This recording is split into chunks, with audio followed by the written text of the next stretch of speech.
Now in Home Design, brought to you by Razing, we're joined by architects Kate Rogan and Eva Nash, who have just received 3 awards from the New Zealand Institute of Architects, 2 of them being for their own homes, which obviously would be a very good award to win for your own home.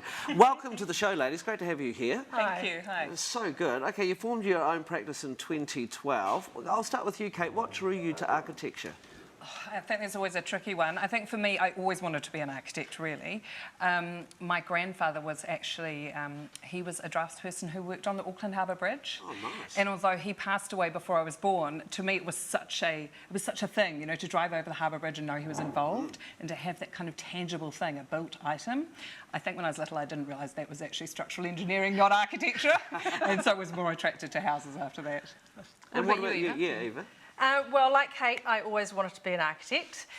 When I was a kid, I used to draw plans for houses for all my friends. And in my head, when we grew up, I was going to design everybody's house, and they were all on the same street. That's kind of sounding a little bit Stepford Wivey, but still could be pretty cool as well. So what made you want to start your own practice together? Well, we met at university.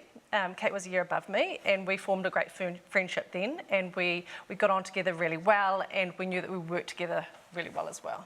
We also have quite similar values, you know, so that's the funny thing when you're putting a practice together, is not only do you have to have a similar aesthetic that you like, but really want the company to move in the same way and want to do the same kind of buildings. That would be really important. Yeah. What are the values? Well, we're both interested, and we don't just think that architecture is the encasement, just the building itself. We think it's every item that you sort of touch. So we're interested in the interiors, and when we're dealing with a client, we'll also be recommending to them the furniture they might have, or thinking about where one of their favourite pieces of art might sit. Or oh, really? So you take it sort of that interior stage as well. Absolutely. Oh, that's interesting because I didn't realise that was a thing that happened with architecture actually. So you've won some awards too. Let's talk about some of the awards you've received recently. Firstly, you've got a Housing Alterations and Additions Award for the stage and the cave. So I take it that meant it was a reno? Yes, a reno to a villa in Greylin. Yeah, and so what was the client's brief?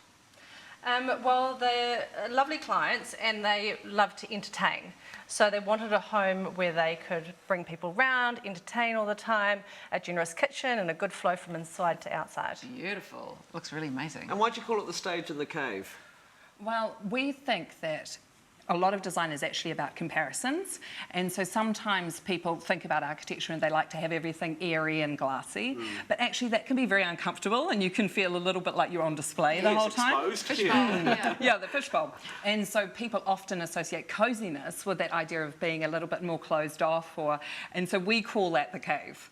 And so the stage is the double height space, and then the cave is the part which is that in the front of the house? Yes. Yeah. Oh my God. You'd never know what was behind it. No, what never a surprise if you're a visitor. So what are you most proud of for that project? Which part of it? I think it was definitely the response to the client's brief. They wanted a house that had the heritage features at the front, but was something really different, something really special at the back. You nailed that one. And a place where they could bring their friends and entertain and feel at home. Okay, so the other awards you won were for your own homes, is that correct? Yes. So one each? Yeah. Oh, great. Okay. Unbelievably, we both did houses at the same time. Okay, tell us about yours, and hopefully we'll see some pictures as well. Exactly. So my house is actually on a site which used to have a leaky building on it. So it's the kind of thing that I think a lot of people in New Zealand are dealing with, is buying a site and then having to totally redevelop it.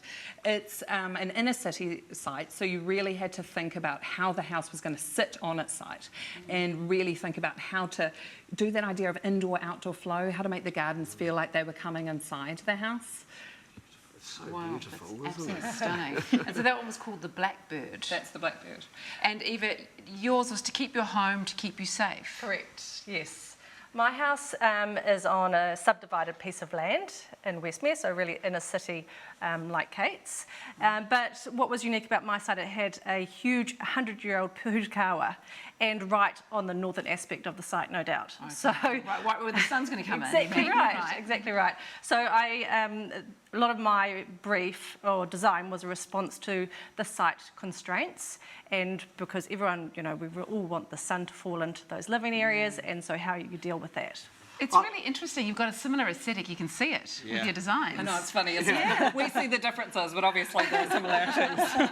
And I guess being your own client, did you learn about what clients want? You know, with the things where you went, oh, I don't like that, I'm going to have to go back Well, to the architect. Yeah. Well, we've actually both done renovations for ourselves before, so we had some sort of understanding on that. But probably the thing to note is it's not just us, it's also our families, our husbands and our children that we're designing for. And so we're like anyone else. We want to make sure that everyone's happy, that the people that are going to live there are really happy at the end. And that's exactly what we achieved. Yeah, but is there a sort of a certain pressure because you are architects to make your house amazing? No, I think that's quite funny because everyone kind of imagines when it's going to be the architect's house that it's going to be this sort of piece de resistance. But interestingly, it's kind of the opposite. When you're the architect, you could actually do it again.